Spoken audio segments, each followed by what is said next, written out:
e nós somos Jovens Protagonistas e somos do Clube de Artes. Oi! Então, a gente vai fazer meio que um unboxing com vocês, mostrando os materiais que chegaram aqui para o Clube de Artes. Esses materiais foram adquiridos com a verba de fortalecimento de aprendizagem. É isso, gente. Então eu vou abrir, né? Vem com a criança!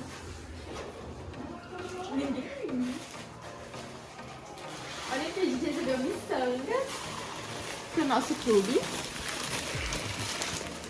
Olha que fofo! Olha os crochês! Não, gente! A gente pode fazer, no nosso clube de artes, a gente tem um projeto de...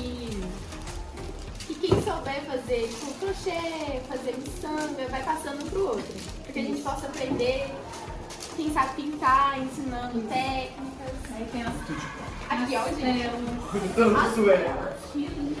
Sueli. Sueli.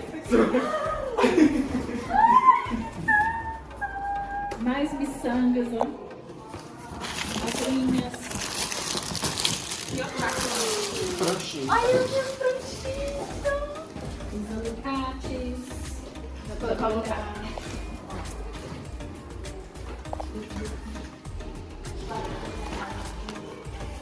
Acabou de fazer aquela Como é que é? Como é que é aqui? Deixa eu pegar. Como é que chama isso aqui? Ai, eu esqueci o nome disso aqui. Me ajuda. Faz parte daqui? Lembra, Luiz, como é que chama isso? Power. É aquele negócio lá. Para de pendurar o pau. Isso. Como é que usa? Engajado. Começou a abrir, né?